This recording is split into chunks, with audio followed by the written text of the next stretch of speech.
Shotgun with Charlie.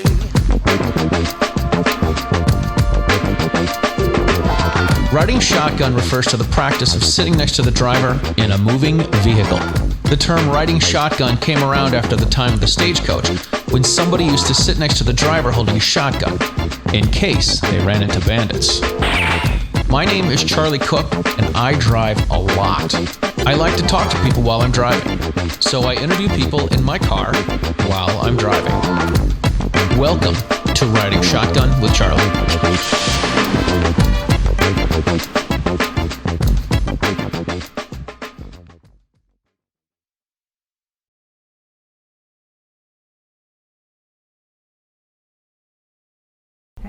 All right, ladies and gentlemen, welcome to this episode of Riding Shotgun with Charlie. Today I have with me Tatiana Whitlock. Tatiana, thank you so much for being on the show. Thank you for coming up to talk to me. This is pretty cool. So where are we? We're in Cape Elizabeth. We are in one of my most favorite places in southern Maine, Fort Williams Park. Fort Williams Park. It might be nicer if it wasn't raining out. You'd see a little more of the big blue ocean if there wasn't a giant fog out there, thus the lighthouses. This is why they have those. Very cool. All right, so tell us about you. You're a firearm instructor. You're with the DC Project. You're one of the instructors, or the instructor, for A Girl and a Gun. And you've got a martial arts background. You also didn't get into this until later in life. True. So tell us what you did before that. I've heard you're the master marketer. Well, it's one of the many things we try to accomplish, but my background is actually in fine art. I have a degree in fine art from Rhode Island School of Design. Nice. Let's hear it for RISD. Yeah, I'm a RISD kid, and spent the majority of my career before firearms, which was only 8 years ago, that I got into all this stuff. 8 years ago. Jeez, Yeah. You make me feel like an old guy. I know, well, we're not going to talk about how old we are. Right. But no, this was kind of a happy accident that I fell into firearms from a life spent in product design and development, in plastics injection molding and engineering and automation design. So I knew all of that world, and I still dabble in it as a consultant within the firearms community and some other tertiary industries. And of course, you can't not get away from the things you love that made you. So Right. still participating in that space. And Very cool. within that realm, a lot of those skill sets have translated very nicely. We can take a left. All right, we'll take a look. Into the firearms world. So it was kind of a serendipitous, nice little change. But it was a total, I never saw this coming. My poor mother never saw this coming either. So My poor mother? Well, my family are amazing. They're incredible geniuses. I'm the family slacker with only 12 patents. My father and brother have 200 plus pieces. Wow. So, I'm the slacker in the crew. but they're incredible. They're musicians of note and merit who are in halls of fame, and they're outstanding, amazing. Very cool. Artists, engineers, designers, musicians. And I was right in the thick of the pack with them all. And then one day, my now ex-husband suggested that I get a hobby with two small babies and the screaming demon hour of 4:30 in the afternoon. And that just seemed, his message was, find something for yourself. Do something cool. That's for you. Yeah. And I had no idea what that was going to be. When life hands you that blank check, what do you do with that? I mean, wow. Skydiving was out. Nursing mom, skydiving's not an option. Right. Climbing Mount Everest also logistically not going to happen. So what I wanted to do was recreate an experience I had as a little girl, which was going duck hunting with my dad and my brothers. Oh, very cool. So we had guns in the house. We had shotguns. Never had anything other than a shotgun in the house. And I was familiar with them, but they were as benign and as uninteresting to me as the chainsaw in the garage. It's just this thing that was there. And the smell of Hoppy's 9 was synonymous with hunting season. And I had accompanied them on 1 or 2 trips and have fond memories of eating frozen peanut butter and jelly sandwiches and duck blinds with them. So I wanted to do that. But I didn't want to go as the rookie. I didn't want to go with them having to load the stuff for them. I wanted to experience it with them. Right. You want to put the camo on and go do some shooting. Exactly. Shoot some ducks. Come on. Because they're delicious. Right. And I'm Italian, and we're motivated by food. So it's true. You don't look like you're motivated by food. Oh, thank you. I just hit the gym this morning, so trying to balance like that.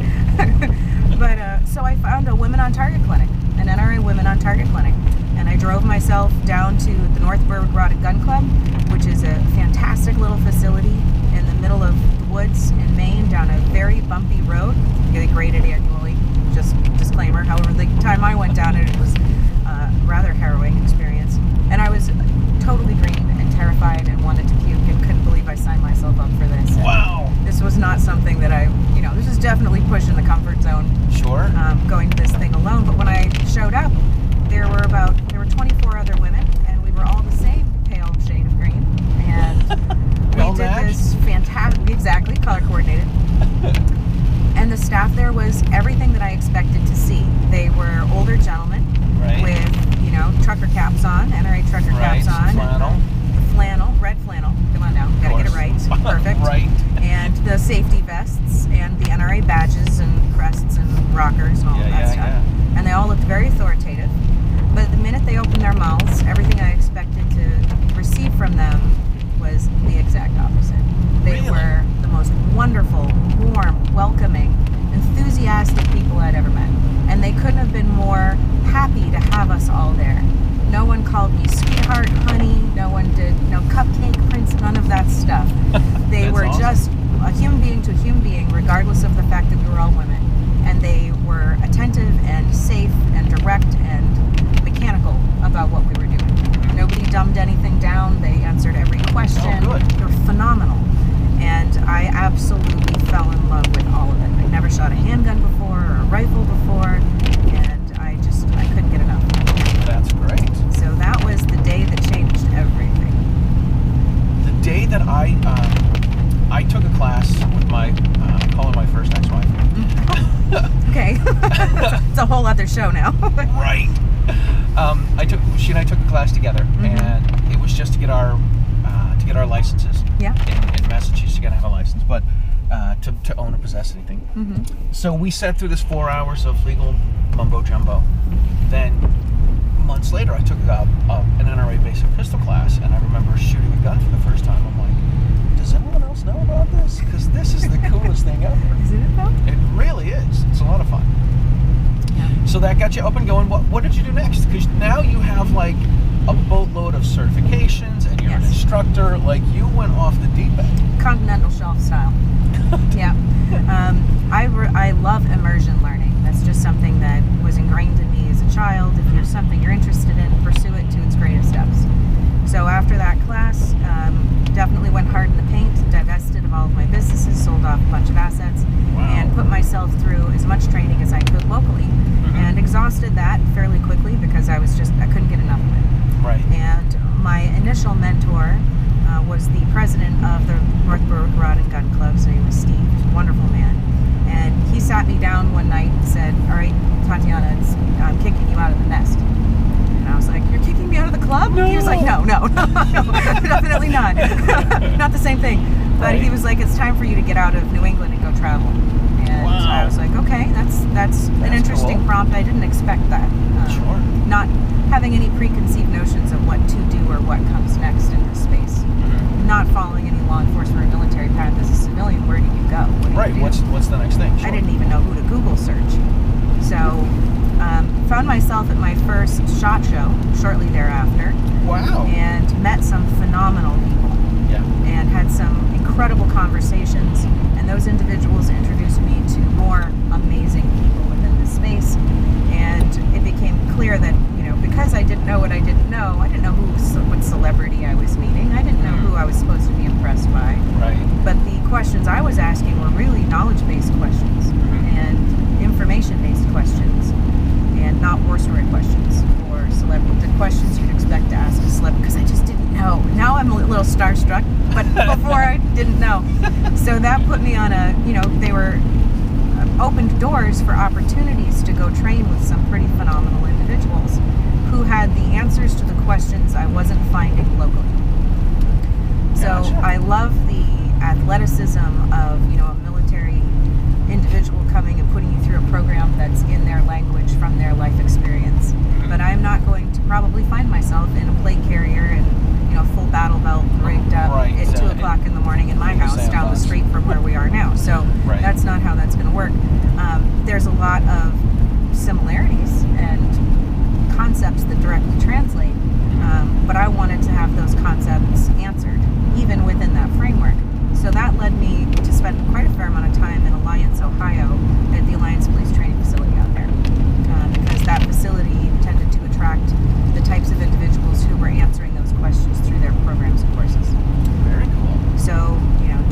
instructors, John Chapman, Pat Rogers was a mentor of mine, took me under his wing and made a lot of opportunities. Whether I liked them or not, or volunteered for them or not, I was voluntold by Pat Rogers. Nice, voluntold, I like that. Yes, who made sure that I was involved in a lot of different learning opportunities. I spent many hours on the phone with him, just picking his brain and learning stuff. So it's been a non-stop. I love learning.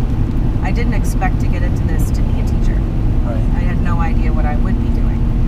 But the reality of I am the head of household in my household, and I do have my two older parents who live with us now. We're Italian. We do a multi-generational household thing, and I have two little kids. Yeah. So it's all on me. Can I ask how old are your kids? I know 9 and 10. 9 and 10. 9 and 10. Yep. Very cool. Very cool.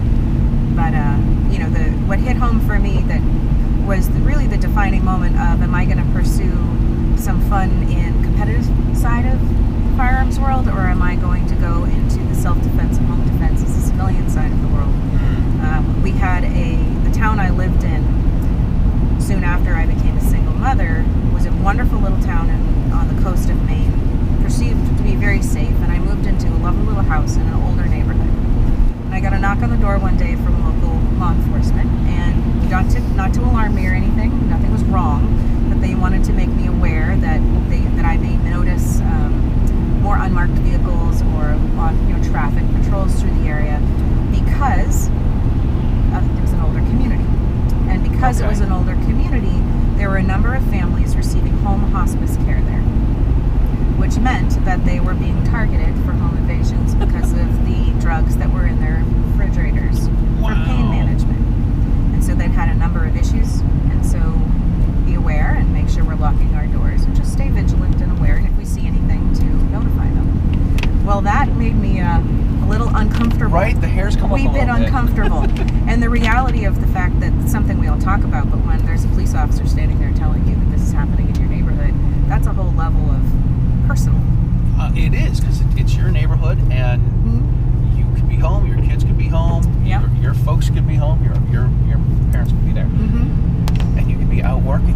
You could not even be close to home. So, as a gun owner and somebody who had my concealed carry permit, I thought, up until that particular moment that, I should be okay. And in that moment, I realized I didn't have a clue. How would I manage that? Yeah.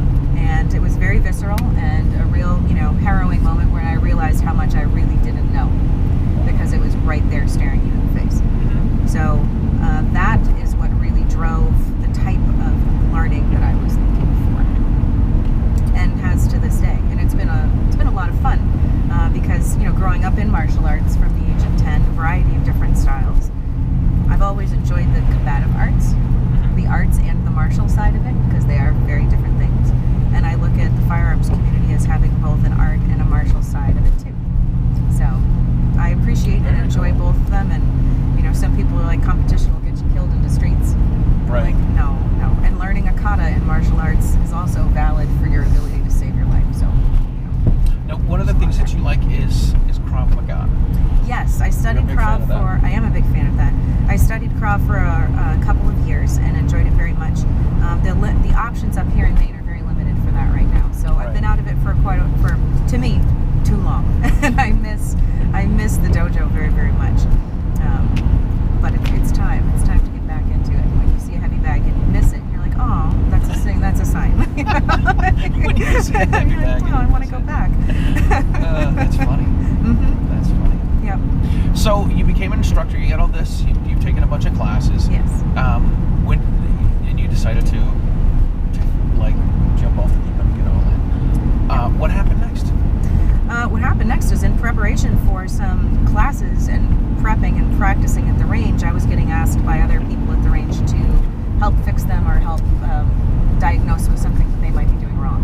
Really? And so that turned into can I take a private lesson from you? And I had all my NRA certifications to be an instructor, whether I was ever going to exercise the use of them or not. I went and did that work in advance. Yeah.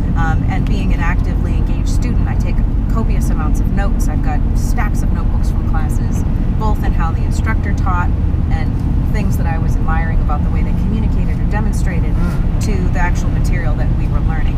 We can take a right here. when I was called upon to do that, I was like, all right, it's time. So got insured, made sure that I spoke with all my mentors about their thoughts and participating in that capacity, if they felt that I was somebody who was viable for that. Because I feel very strongly just because you have a merit badge doesn't necessarily mean you're the right person for the job. So I wanted to make sure that the people I respected felt that I might be the right person for that job. I didn't see how you, as, I can't say as a woman, but... Okay. But if I were, no, you're a small, petite woman. Yes. That's, God bless you for like, hey, this is not your typical normal instructor. You know what I mean? No. And it never, but I mean, here's the reality. When you put a firearm in someone's hands, size and stature is really quite irrelevant. Yeah, this is what we call it the great equalizer. It is. Yeah, absolutely. It is. And your confidence and competence with that in your hands determines everything. So snowballed from private lessons into small group lessons into we would love to have you come and speak as the keynote speaker for the A Girl and a Gun National Conference about 5 years ago. And this is after the NRA caught wind of what I was doing and had me participate in the newly launched at the time Women's New Energy Program.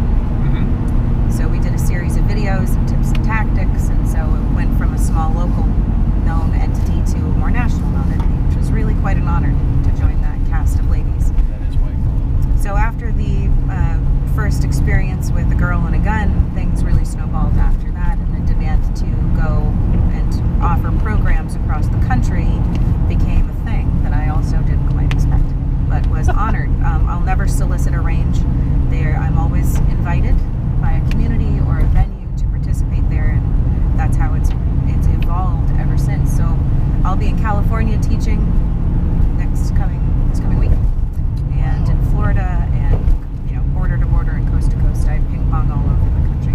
Very cool. It's very cool. For not the same, but for riding shotgun, I have at 8 a.m. every day an alarm goes off on my phone and it says America is your territory.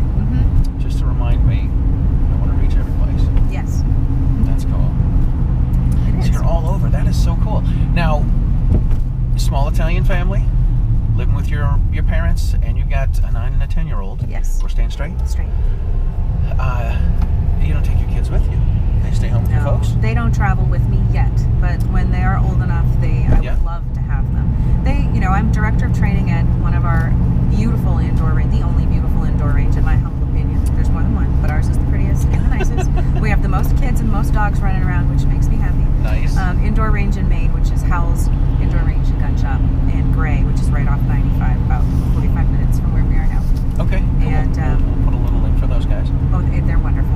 Family-owned and operated business, one of the oldest in the state, and they're a wonderful, wonderful group. But whenever I go up there and I have the children, they'd much prefer to be with me than staying at home and watching cartoons. Yeah, so absolutely. And they know enough because they've grown up in that environment. The equipment is not optional. It's there. It's benign to them, even though they know how to interface with it. They are not interested in participating with it. They know the expectations. So you'll find my kids cleaning class counters and sweeping and playing with the dogs, and they'd much rather be in that environment than at home. Sitting at home. When did you introduce gun safety to your kids? Oh, right away. Right away. Okay. They were 3 and 4 when I really started doing something significant, meaning carrying concealed. Not just having a piece of gear that lived in a safe or range bag and then from the range bag back into the safe. Yeah. And carrying appendix and having small little, stage 3 lead clingers or 5 lead clingers, stage 5, depending on the day. It varies in magnitude. But, they'd face plant right into your belly, and oh my gosh, guess what's there? So we start, how do you explain that one? So they associated that firearm with protection. So they'd ask me what that is, and I'd say that's mommy's protection. That's our protection. Right. So they didn't even know to call it a gun until they were older. So we set the attitude for what that piece of thing was in their life to associate it with a positive outcome. Gotcha. And that positive outcome that's associated specifically with an adult that's there to protect. That's cool. So that's how we set the stage in our house with them very early. Nice. I do have remember one time I was at home. At the time I carry a small J-frame, and I was carrying with a crossbreed super top. And my daughter came up behind me, unbeknownst to me, running, jumping on my back, and crashed her leg right in my gun, and then she was mad at me. Right. Sweetheart, no, well, you can't surprise Daddy like that. No fair warning. Right. I'm gonna take a right here. Okay. Yeah. So, do your kids like to shoot? I mean, you've obviously gone through the safety rules and all of that with them. Oh yes. They do. They do. Very cool. I didn't push it on them. I don't believe that you should force a child to shoot, right? Regardless of what the parents' desire or grandparents' desires are. Gun safety can be accomplished without requiring live fire. Yep. And so we did quite a bit of that. You know, we used to dance to the Eddie the Eagle rules in the car before Mom was too much, to embarrass them. But we would do that. Stop, don't touch, run away, telegraph. I've got a whole little jig. I won't embarrass you. No, we should get this on video. This will be great. This will be a gem. Yeah, that bloopers. We won't edit that out though. So you have to come take the youth safety class to get the full effect. But they began with me when my daughter was at her 8th birthday. I asked her if she could do anything for her birthday. What would she like to do? She said she'd like to go shoot. And of course, I just, did the happy mom dance and teared up and got misty. Oh my God. And went right, bought her a range bag, picked up an M&P 22 straight, and did all of the things to make sure. Is this a straight lane? No. We can make it the straight lane. We're in Maine. There's general suggestions. Yeah. As long as there's no law enforcement. But yeah, we did all of that. Got her a little purple ear pro because that's what she wanted. We went and she shot handgun. She loves pistol shooting. Wow, loves that's it. Cool. My son is a bolt gun guy. He loves to run his rifles, and right now those are their two independent. They don't want to compete with each other. So she's pistol and he's rifle right now. Yeah. Until they decide to do other things. But just got her working out of a holster for the first time. Wow. That was a big deal. Yep. That's cool. She's decided that she is now leveled up because she's working out of a holster, which is a big deal. It is a big deal. For an adult, it's a big deal. So absolutely. I've talked to people.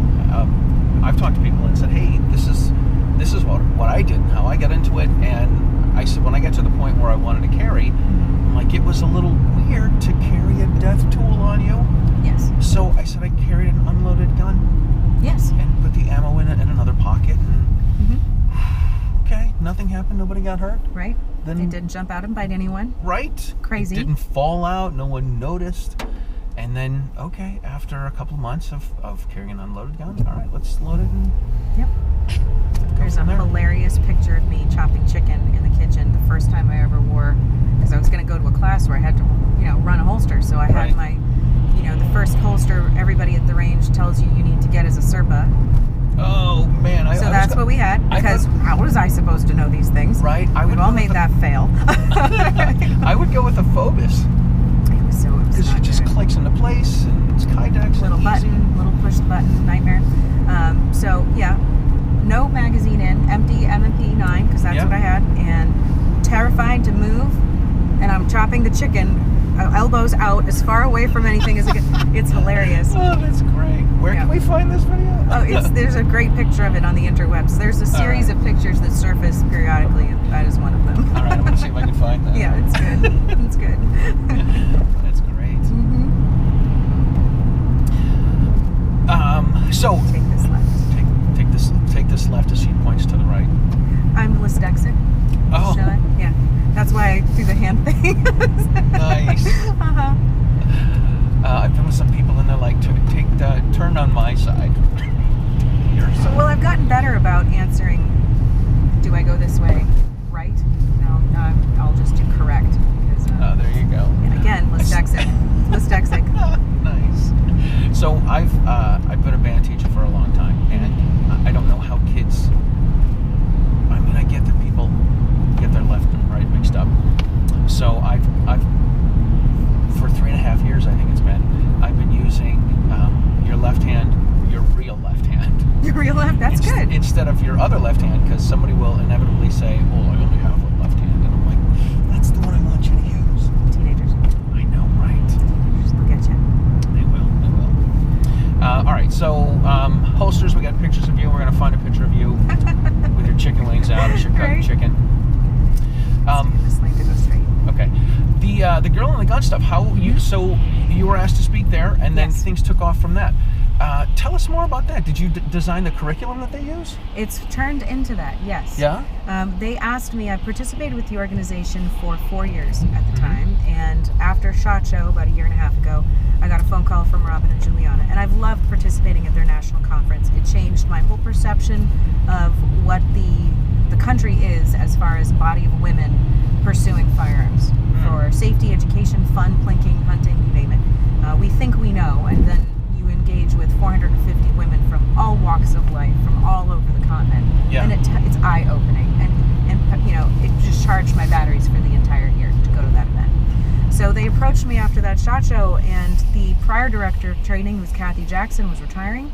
Right. And they asked me if I'd be interested in the position, and I was in my minivan in my driveway, and they couldn't see me do this like crazy, oh my gosh, yes, totally, absolutely, stay calm, sound calm, but absolutely. Put it on mute, do a dance. Yeah, yeah, thank you for holding. Yeah, we're good now. But what an opportunity, you know, what an incredible opportunity to engage with that many people and make a difference at that kind of a level. So I jumped on it, and it's been a year of, the first year was spent truly understanding the organization and the needs of the community nationwide, because it is such a diverse skill set, but you will be hard-pressed to find a more eager community to learn. What I love about A Girl and a Gun is that it is based in education. It is rooted in a thirst for knowledge and continuing to engage with people to develop them. Not to buy things, not to sell you stuff, but to grow them as confident women that are responsibly armed. And I loved that about the organization. So understood what the community needed, and we put out a new shooting journal. They've had a shooting journal, which is a monthly progressive program giving you skills, drills, topics of interest for a year. Cool. And so I took a hold of that, and we rewrote the entire journal.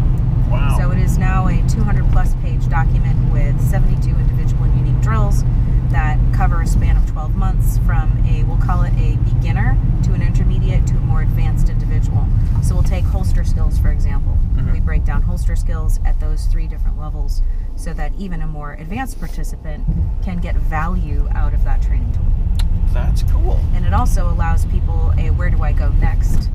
From here, how do I progress from this space? And it creates a roadmap of the essential skills and fundamentals to go from, I don't know which is the party end or the business end, to I'm ready to go compete in 3-gun. Wow. So that's, you know, a learning track that's been established through that body of work. That sounds pretty amazing. It was so much fun, and I've never written a book before, so that was new. And now I'm addicted, so who knows what comes next. So so the next book's going to be when? Right, I get that asked a question a lot. That's too cool. Yeah, very, very cool. Too cool. And we're continuing on from there. We do have a agagtraining.com, which is allowing our leadership to do a fair amount of online coaching skill development, educational skills development, communication skills, range safety, in addition to the NRA RSOs, because all of our leadership have to come with credentials, training credentials. Enthusiasm is great, but we need to make sure that you come to us with a resume of accredited, responsible certificates from viable entities. The NRA, Range Master, USCC are all there. And then we take it and we grow it from there within that website and acknowledge our certified instructors, which we just knighted 15 of them at National Conference this year. Yeah, that was a couple weeks ago. In April. Yep. Very cool. So we had a lot of candidates, and 15 of them successfully passed the FBI qual, which we have annual quals. Wow. Just like the pros do. So if you want to maintain your certificate, you got to qual annually. That's really cool. And you know, few organizations do that, but we believe that this is a perishable skill, and we want our leaders to lead from a position of competency, and they are rising to the challenge, and I couldn't be more proud. These are incredible women, incredible. What are we doing up here? We're going to go over the bridge, so take a left. Oh, take a left. Okay. The only left. I got it. The real left. The real left. That one. Gotcha. Not the left? Not that left. Wait a second. Well. Yeah, my brain is saying I don't want him to go left. I want him to go right, but the left's stuck. Gotcha. It's a constant battle up there. All right, that's okay. What was I thinking? developing the curriculum. Mm-hmm. It's been advancing. You're writing a new book. Yes. Yep. That's awesome. I've got some friends that have done the Girl in the Gun conference for the last few years, and I love to see the pictures and the videos of them riding in a helicopter shooting ARs. Which I'm like, as a guy, I'm like, I want to go. I want to have a guy in a gun conference. Right? We call it TACCon, but the ladies come too, so, you know.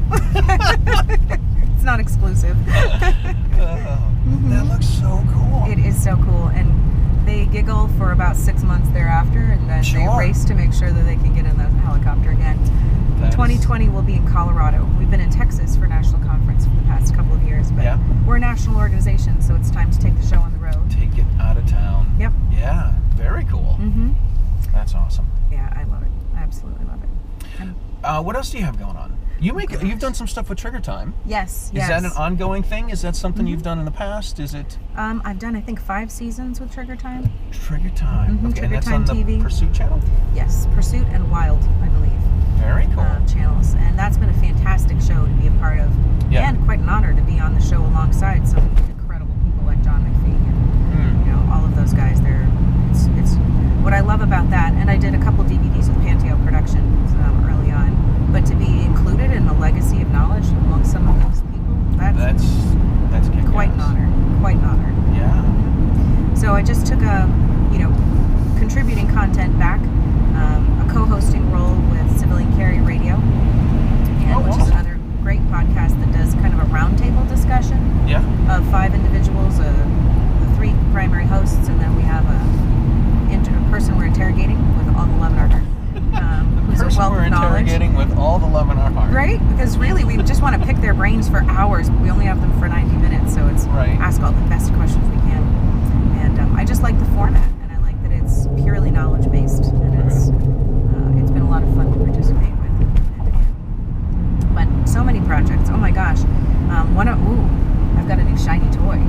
Let's hear. Oh, yeah.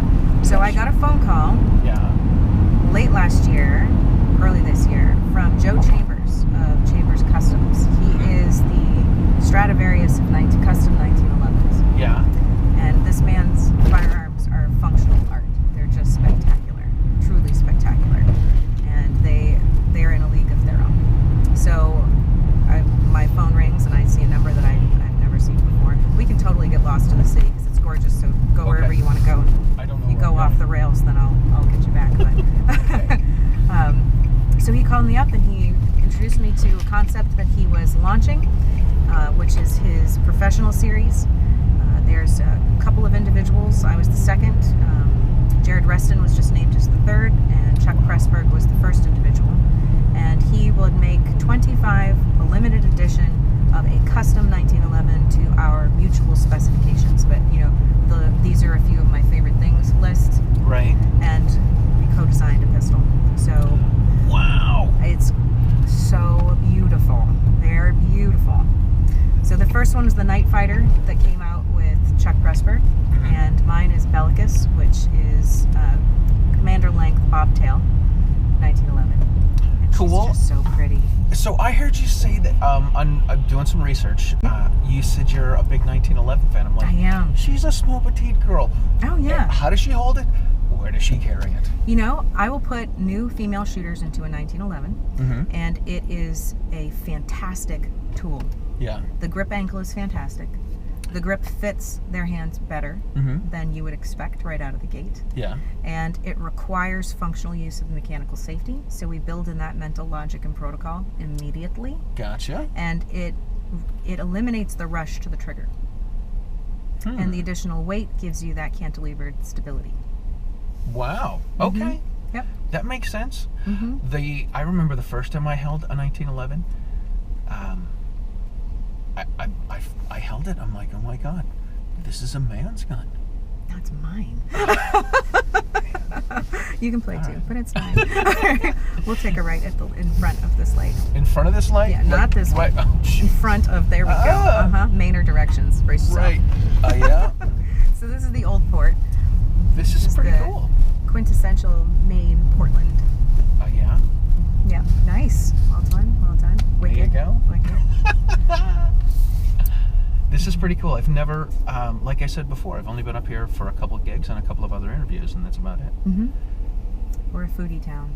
If Yeah. you like to eat, this place will make you gain weight. Very cool. Yes. Man, this is pretty wild.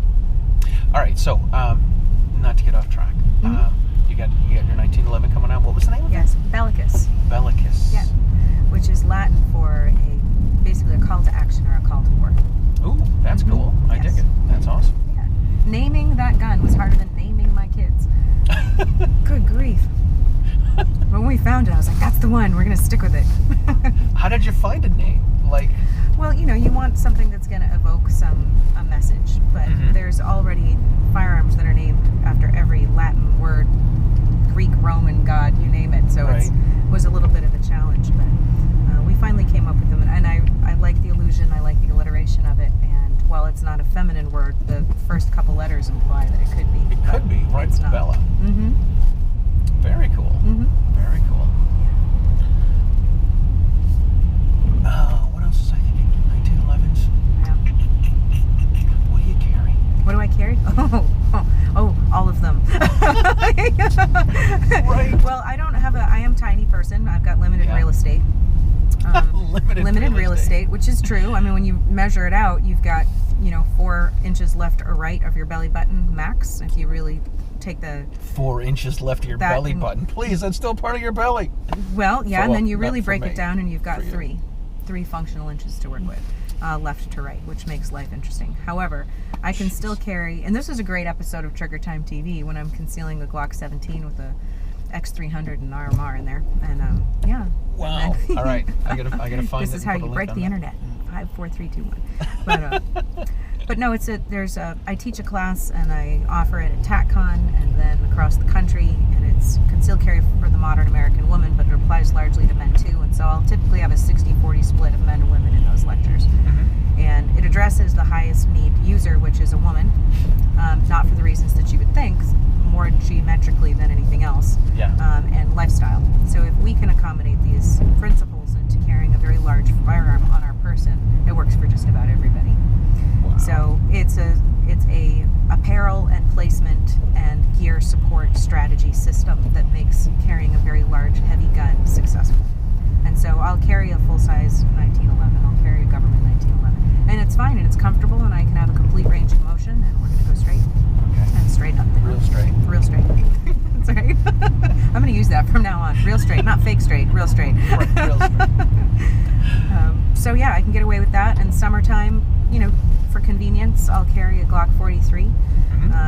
I'm waiting for my SIG 365 to come in. I've played with that firearm a fair amount. I'm really enjoying it. Cool. Really enjoying it. But I'm also sponsored by Agency Arms. So I love my tricked out Glock 19s from them and my Glock 17s from them. And they are such a high performance. Not only are they beautiful and highly customized, but they are a high performance firearm. And I can't break them, and I break everything. And I run my gear. I'm not delicate with my equipment. I can't break it. So I love them. That's cool. Very cool. Very, very cool. Very cool. What else do you have going on? Oh, there's so much stuff. Well, I just Keep got going. back. We got time. I don't know where we're at, so... We're just going to keep going that way. Okay. Well, I just got back from Moyock, Virginia, and spent the weekend with the crew of Hava. Okay. Yeah. Because when we messaged you, you're like, oh, I'm in Texas. That was a week ago. It's old. That's old. I was in Texas. Oh my God, I can't keep up. Me and Delta, we're good friends. Right. Spent a lot of time at 30,000 miles up there. Yeah, it's good. Wow. It's good. All right, tell us about this. So Hava is Honored American Veterans Afield, and it is a charitable organization that puts on events across the country for American veterans. Oh, wow. And their families. Very cool. So the event that I just went to was their Family Day, one of many that they hold across the country. I think the next one is in Tennessee, and I believe there's one coming up in Texas as well. And they have 200 plus families show up for a day of shooting. And it's fully catered, and everything is taken care of, and I've never seen such a well-managed or run event for that many people flowing through. Yeah. But all of these individuals are grouped, and they're meeting new families and having great conversations with each other. You've got little kids, teenagers, parents of all kinds of ranging disabilities, from being wheelchair bound to having prosthetics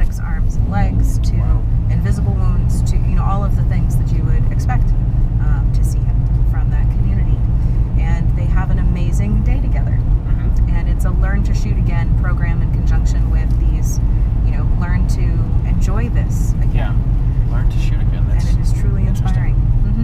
Really inspiring. Yeah, that's awesome.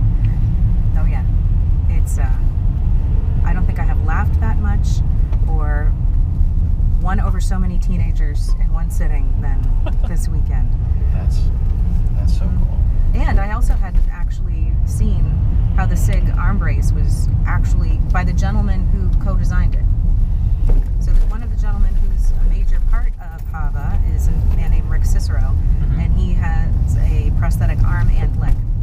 And he helped conceive of and design the SIG arm brace so that he could successfully shoot a carbine one-handed.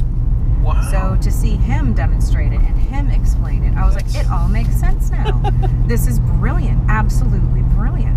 And the way he taught the progression from a blue gun with a brace through to live fire with the brace, people were rocking that one-handed and two-handed phenomenally.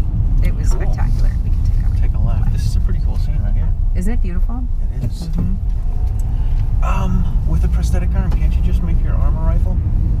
We'll ask Rick. I'm not going to go there. I'm not my wheelhouse of knowledge. Okay. Wouldn't it be pretty cool? Pretty sure Hollywood could make that happen for you. Yeah. Somebody ought to. Absolutely. Can he be a new Marvel superhero? We don't have one of those yet? I don't know. I haven't seen the latest movie. I'm a slacker. All right. So I'm an old man. Superheroes don't do it for me. No. Not that they don't do it for me. You're a John Wick guy. Yeah, just although I haven't seen John Wick 3, and it's been out for a couple weeks. Right. I know, I'm bad. We didn't contribute to the blockbuster, opening day. Right. Bad Americans. No, we're not bad Americans. We're the diehards. We're gonna be there. We're gonna buy it. We're gonna see this through. Right. We're gonna buy it. We're gonna go see it later. I like to say I'm tactically frugal. I'll get it Smart. at the second round place. All about it. Right. Yeah.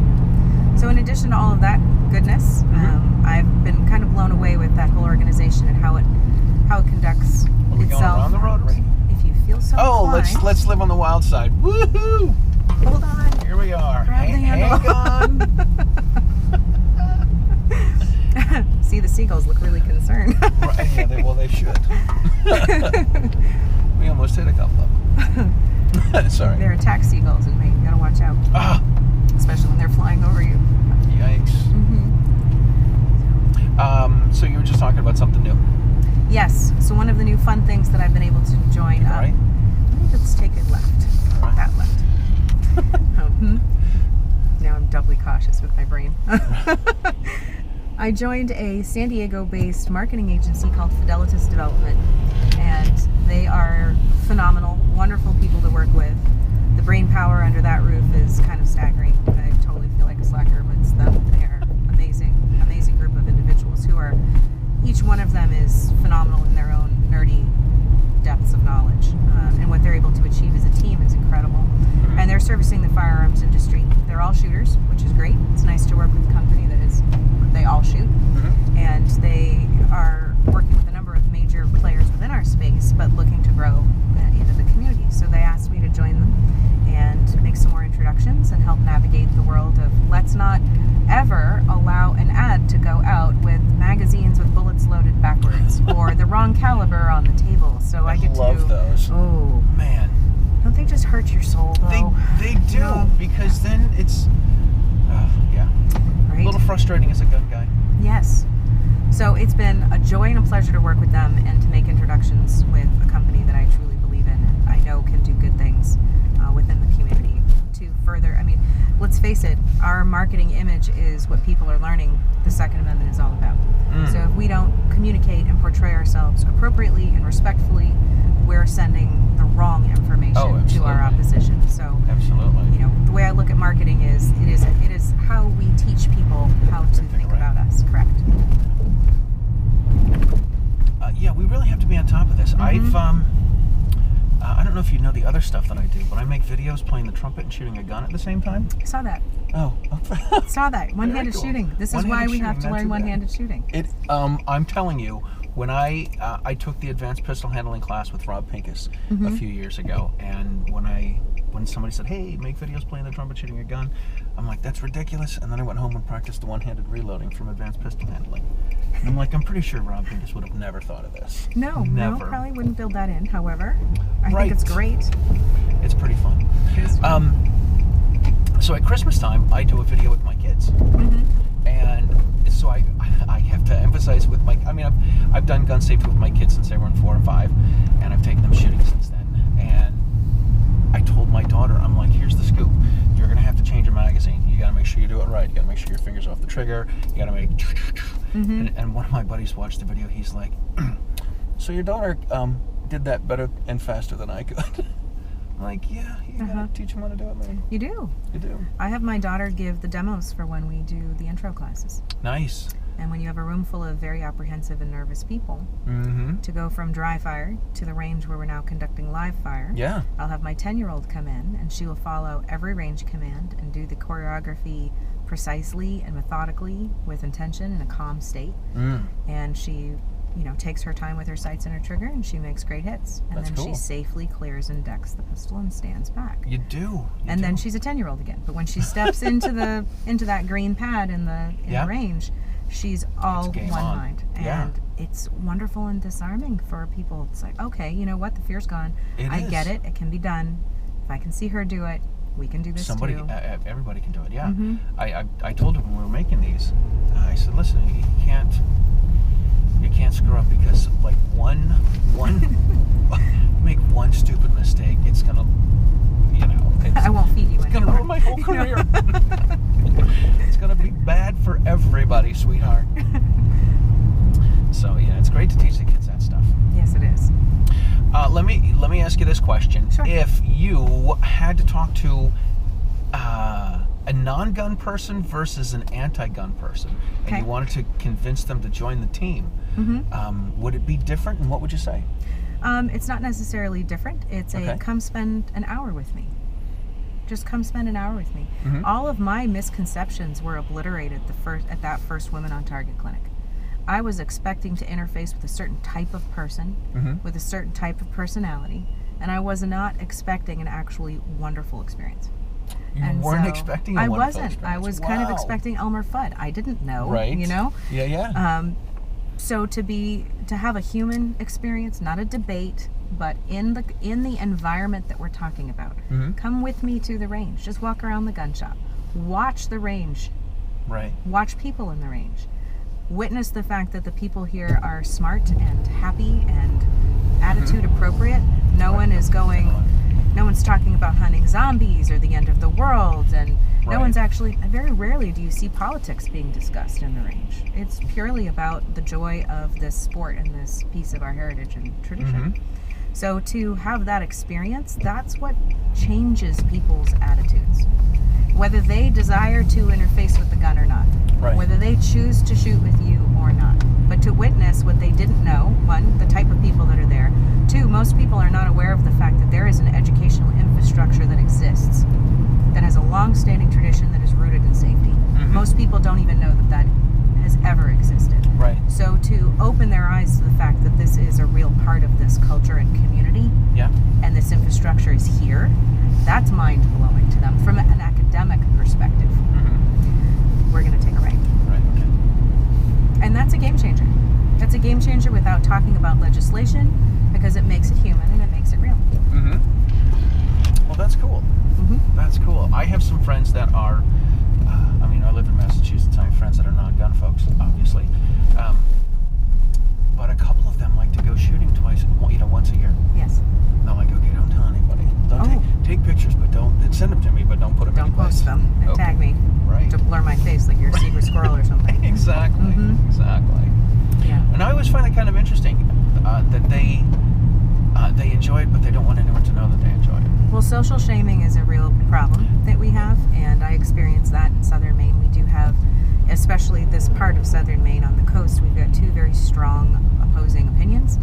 We have a very categorical and stereotypical liberal attitude about firearms, and then we have the folks who were like, yeah, it's no big deal, we've been hunting for generations, why are we having this talk?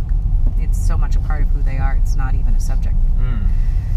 So, for example, I will go to my kids' field day last year. Yeah. And I'm standing there on the field watching my kids play tug of war, and they have those, like, it's a rubber fish in the middle that they got to draw. I don't know. Welcome to Maine. I was expecting to see a lobster. We had a flounder. What are you going to do? Right. Hey, it's still seafood. It's still seafood. At least it's not a chicken. We got to be correct here. Right. And I have one mom walk up to me, and she's all sly and, you know, kind of side saddles up and gives me the side eye. And she's like, so, I know what you do. And I looked at her and I said, okay, you know what I do? And she's like, yes, I do. She's all whispery. She said, you shoot guns. And then she looks around to see if anyone heard her. And I'm like, oh boy. All right. I said, yes, I'm in the education side of the house. And right. She's like, we need to go have coffee and talk about guns. And she does the whole look around thing. I was trying not to show my amusement. We need to talk about G-U-N-S. Right? Like, spell it real slow so no one can really pick up on it. Right. And, you know, she's like, I think what you do is fantastic, but she didn't want anyone to know. Right. And she also didn't want to stand next to me too long or look like she was talking to me too much. so that was really funny. So she walks away. And Yeah. I'm giggling on the inside, trying not to make light of this too much, Like, or make her feel embarrassed, you know? And two moms come up to me, and I couldn't have scripted this. They said exactly the same thing, but in an extremely accusatory tone. Oh, no. We know what you do.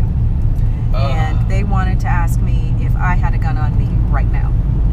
And obviously, my answer was very similar. I said, oh, okay, well, that's great. I'm in firearms education, and I know where I am legal and not legal to have a firearm. Mm-hmm. And take it right here? Or correct. Up here? There's going to be a light that brings us over the bridge. Okay. I know where I am and not legal to carry a firearm, and obviously school property is not one of those places. So, not that it's any of your business, but I'll just answer you this way and let you know that I am a legal, law-abiding, and responsibly armed citizen. Right. And we'll leave it at that. Nice. And they didn't know what to say, and so they kind of grumbled and walked away. You know what I would do? I would say, of course, I don't have a gun in school. That's illegal. I only have knives. Also illegal, but that's okay. we won't talk about that. But you know, the attitudes are very bipolar in this community, and social shaming is a real problem. Yeah. I have a lot of teachers who will come and take lessons from me that also don't want anyone to know that they were there. A lot of the medical community, doctors and nurses, they do not want to be seen in class photos. They do not want it to be known that they could be carrying or could potentially be carrying, or that they're associated with firearms at all. Wow. So that is a real consideration. That's ridiculous. And then other people, you know, we do have, just like any community, men and women who are victims of domestic abuse and stalking, professional stalking or private stalking. Right. And they do not want to be known to be learning this so that they can have it as truly a defensive tool if they need it. They don't want to educate their attackers and their stalkers to the fact that they may have this as an option for themselves. So we protect those individuals as much as we can because their privacy is important. Absolutely. Not all of us wants to be Instagram famous. So you know, posing with a 50 cal may not be your jam, and that's totally fine. That's totally cool too. Sure. I'm at this point where I don't want to say I don't care, but I don't care. And you can do what you want to do, and I'm not going to stop you from doing what you want to do, but I don't want you to stop me from doing what I want to do. Exactly. So that's cool if you don't like it and you don't dig it, you don't want to do it. Awesome. But it's not your business. That's right. Not your business at all. All right. If you weren't doing this, what would you be doing? Would you still be? I'd probably still be in the industrial design community. Yeah. But you never know. I can't predict where I'll be in 10 years. Just follow the bouncing ball and see how life evolves, because it's just been the way things have happened. All right. Well, we are almost back to where we started. Yes. So how can people find you and all of the stuff that you do? This is probably going to be a show where I've got the most amount of links in the description. Sure. I made it really hard. You can find me at TatianaWhitlock.com. Just have to spell my name right. You have to spell it right. I'm a Google search away. Everything within the Googleable world is firearms related, is associates with me, so that's easy. A Girl in a Gun is agirlinagun.org. DC Project can be found at Pro3 Gunner. Oh my God, we didn't even talk about the DC Project. Yep, so I'll be representing Maine this year, which is I'm very honored. It's the first year that my schedule has allowed me to participate. I don't have a prior commitment with the class, so I'm thrilled. Cool. And we just voted down Stand Your Ground in this state. Nice. And I'm not thrilled. Wait. I'm not thrilled. We lost the fight to get Stand Your Ground in the state of Maine. So we are still required to retreat, which the logistics of that are, when you really look into them, terrifying. So we're one of 14 states left that still requires you to retreat. Wow. So we've got plenty to talk about, and David Hogg was just here. Yes, I saw that too. So that's another interesting thing. I did send him a message on the Twitter. I'm old, so I say the Twitter. The Twitter? I sent him a message on the Twitter last year. He was marching from, I think, Worcester to Springfield in Massachusetts, and I said, hey, if you need a ride for one of those little stretches, I would love to get you in the car. And I'll play the trumpet. Right. Right in your face. Right here. Oh, yeah. Yeah, so I was really hoping his 15 minutes were over. That was just, it's hard to witness that and to see so much misinformation come from somebody who's been funded to be in such an influential position. For someone who's going to be going to Harvard. I'm smile and nod. As long as the check clears, it'll be fine, right? Again, misinformation is frustrating, and again, it's a marketing thing. So it's how we teach people the information we have available, and it's a great responsibility. So the DC project is a way for us to educate our legislators, again, about the human-to-human side of who represents their constituency and who is the Second Amendment, and we don't all look like Elmer Fudd. Oh, well, I will say this. I've interviewed a number of ladies that are with the DC Project. Rhonda Izell in Chicago. Yes. Mary Schuster-Callison. I interviewed Lauren Hartnett in New York City. Yep. I've interviewed Amanda Suffolk in Ohio. Later this year, I'm going to interview Cheryl Todd. Yes. And so she's going to be a lot of fun, she and Danny. No one's story is the same. No. Not at all. Like, there's you who's relatively new in the industry, and you're out there doing everything. I mean, 8 years is still kind of new. Yes. And you're out there rocking it. And Amanda Suffolk's been doing it since prenatal. Yep. She's been a prenatal gun gal. Yep. And it's great to hear everyone's story and find out how they got involved and how they got into the guns and shooting and how they represent the stuff in DC. It is. When is the DC project this year? It's in July, mid-July. Mid-July, okay. Yep. Very cool. So there's the two websites that you can find that on. A Girl and a Gun's one of the most direct routes to it. Yep. And Pro 3 Gunners. We're going this way. We're going to take a right. And so that's wonderful. Anything about Bellicus is at chamberscustoms.com. Chambers Customs. And he's on all of the Insta famous social Facebook book based places too, just like I am with his name. Right, he's on Chambers Customs. On the space book? The interwebs, the Facebook face. Something. Yeah. Right. We're old. Because we're old. I don't know what she means. She says we, she's pretty young. Old-ish. I told someone I've waited a long time. Well, I don't count as a millennial anymore, so I guess, or never did, so I guess that makes it oldish. That's okay. I told somebody, I said, I've waited a long time to become a dirty old man. Oh, gosh. All right, what else? We're almost going to be finished here. Yeah. What else do we need to know about you? I think we covered everything. I'll put links for all that so people can find you and get in touch with you. And, wonderful. Do you have a YouTube channel? I do not have a YouTube channel, but I'm all over YouTube. So plug my name into Google and to check out YouTube and the videos. There's tons of material out there from through the NRA, tips and tactics, through TriggerTime TV, through multiple interviews, through a bunch of different podcasts and places and spaces. There's lots of material out there. There's lots of Tatiana Whitlock out there. That's awesome. All right, well, listen, thank you so much for being on the show. This is a pleasure. Thank you for getting in the car with a complete stranger, which is always probably what your mom told you. It's all right, I'm armed. It's okay. It's fine. No, I'm legal here. We're totally good. I know. This is Constitution. I call it Free America. We are Free America. Free America, baby.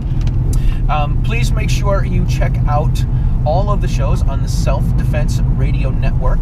It's sdrn.us. It is all of your pro-freedom podcasts in the same place. We're going to have this on YouTube. We're going to have it on iTunes, Apple Podcasts. We're going to have it on Spotify. We're going to have it on iHeartRadio. And any place else that steals your content and puts it on their their stuff. So please check out Riding Shotgun, like and follow and subscribe and share with all your peeps. And we will see you guys next time on Riding Shotgun with Charlie.